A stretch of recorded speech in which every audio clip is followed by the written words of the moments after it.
जो आत्माएं स्वर्ग का सुख भोग करके इस धरती पर आकर के जन्मी हैं, उनमें 4 लक्षण होते हैं, उनकी 4 पहचान होती है। और जो आत्माएं वर्तमान में भी स्वर्ग का सुख प्राप्त कर रही हैं, उनमें भी 4 लक्षण होते हैं। पहला लक्षण दान प्रसंगों, उनको दान करने में आनंद आता है। दूसरा लक्षण मधुराचा वाणी, मीठी बोली बोलने में उनको सुख मिलता है। तीसरा लक्षण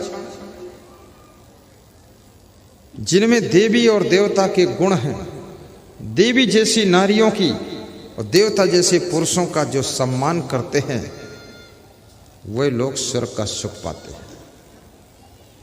जो नारियों में देवी का दर्शन करते हैं, पुरुषों में देवता का दर्शन करते हैं, स्वर्ग का सुख मिलता है। एक नवयुवक अपनी पत्नी और बच्चों को लेकर के मंदिर में पूजा करने के लिए गया। भीड़ बहुत थी मंदिर में, साईं बाबा का मंदिर था। तो उसने श्लोक मंत्र बोलना शुरू किया, तुमेव माता च पिता तुमेव। तो मंदिर की ओर हाथ जोड़कर खड़ा हुआ और बोला, तुमेव माता च पिता तुमेव।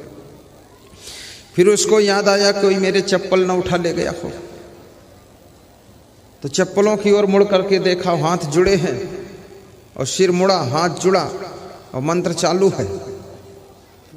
देवता की ओर देखकर कहता है, तुमेव माता च पिता तुमेव। और चप्पलों की ओर देखकर कहता है, तुमेव बंधुश्च सखा तुमेव।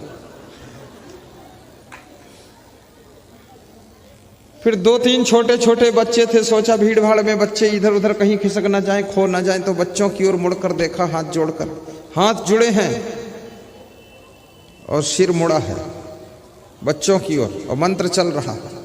क्या बोला? तुमेव विद्या द्रविड़म तुमेव। फिर पत्नी को देखा कि पत्नी कहीं भीड़ भाड़ में इधर उधर ना हो गई हो। जिनके पत्नी होती है वे सत्संग में अगर पत्नी को लेकर आते हैं ना, तो आधे मन से ही सत्संग सुन पाते, आधा मन तो पत्नी में लगा रहता है।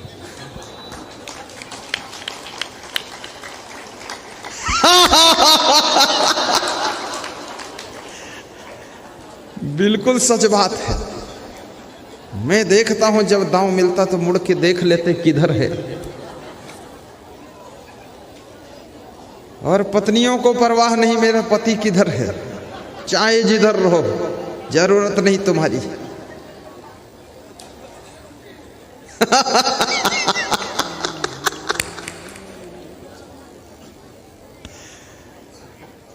तो पत्नी की ओर मुड़ करके देखा, पत्नी की ओर मुड़ा और हाथ है जुड़ा और मंत्र है चालू। तो क्या बोला? देवता की ओर बोलता है, तुमेव माता च पिता तुमेव, और हाथ जुड़ा और सिर मुड़ा। चप्पलों की ओर देखा, कोई चप्पल तो नहीं लेगा, तो बोला, तुमेव बंधुश्च सखा तुमेव। फिर बच्चों की ओर मुड़ करके देखा, हाथ जुड़े हैं, मंत्र बोल रहा कि तुमेव विद्या द्रविड़म तुमेव। और पत्नी की ओर जब मुड़ करके देखा और मंत्र चालू है, तो बोलता है, तुमेव सर्वम मम देव देव।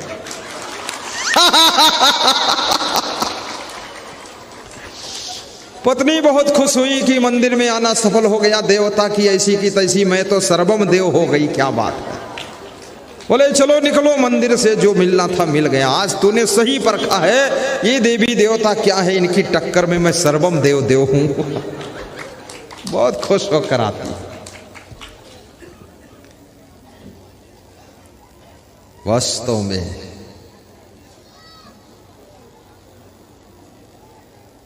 नारियां अपनी अगर गरिमा को संभाल ले, तो नारियों का स्थान किसी भी देवी से कम नहीं।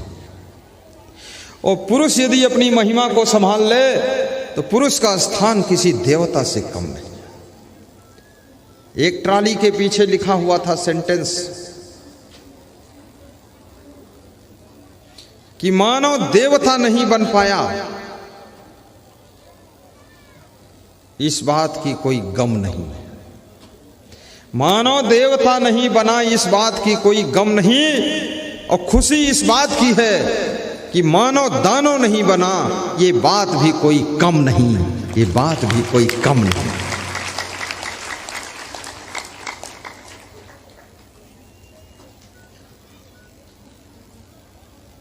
मानुष तेरा गुण बड़ा, मानस न आवे काज, हाण न होते आरण, त्वचा न बाजन बाज। मानुष जन्म दुर्लभ, मिले न दूजी बार, पक्का फल जो गिर पड़ा, बोरे न लागे डार। मानुष तन सद्गुरु मिलब,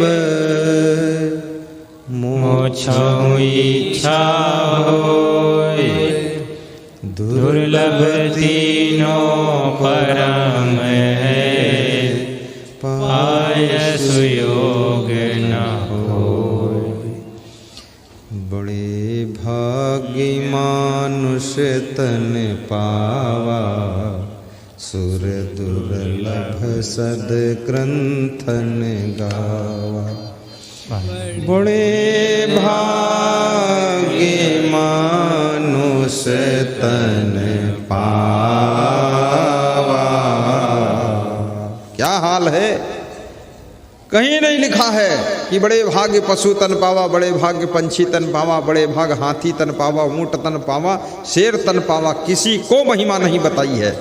भगवान राम कहते हैं बड़े भाग्य देवता तन पावा, देवी तन पावा। नहीं, कहते हैं बड़े भाग्य मानुष तन पावा, क्योंकि मनुष्य का स्थान देवी और देवताओं से भी बड़ा स्थान है। जब मनुष्य अपनी मनुष्यता को खो देता है, तब देवी देवताओं की मंदिर में जाकर गिड़गिड़ाता है।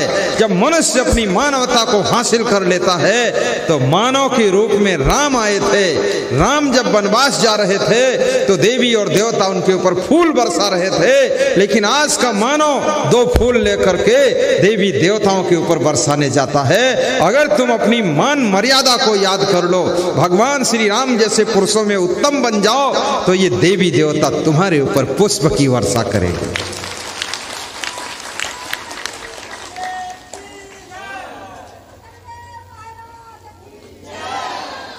है एक महिला जिंदा बैठी है, मेरी जय बोल रही है। धन्य हो माता बहन साहिब। बड़े भाग्य मानुष तन पावा, सुर दुर्लभ सद्ग्रंथन गावा। गाओ। बड़े भाग्य मानुष तन पावा। आज मनुष्य का तन न होता तो क्या मैं प्रवचन करता? मनुष्य का तन न मिलता क्या तुम प्रवचन सुनते? मनुष्य का तन न मिलता तो क्या खीर पूड़ी का भंडारा चलता? मनुष्य का तन न मिलता तो क्या ये पोस्टर पंपलेट होर्डिंग तुम चिपकाते लगाते? मनुष्य का तन न मिलता तो गुरुदेव का क्या आशीर्वाद ले सकते थे? और मनुष्य का तन न मिलता तो मैं क्या महान संत बन सकता था? मनुष्य का तन न मिलता तो इतना ऊंचा मंडप कौन लगाता? ये कोई पशु लगा सकते हैं? मनुष्य तन की बलिहारी है और मनुष्य तन को धन्यवाद है।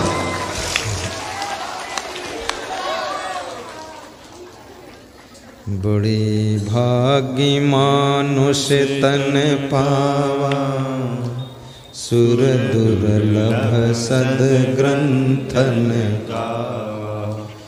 सुर दुर्लभ सद्ग्रंथन गावा। सुर दुर्लभ सद्ग्रंथन गावा। बड़े भाग्य मानुष तन पावा। क्यों महीना है, क्यों महिमा है, क्यों गरिमा है? मनुष्य तन का क्यों मूल्य इतना है? क्योंकि साधन धाम मोक्ष कर द्वार।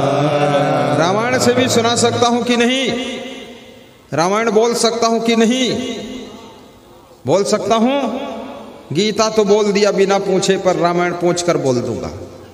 बोलूं रामायण से 2-4 चौपाई, फिर राधे श्याम रामायण से भी बोल सकता हूं। अरे कहीं से बोलो, क्या लफड़ा है, अपन तो सुनना है। अच्छा अच्छा सुनाओ गुरुदेव, चाहे जिस शास्त्र का हो।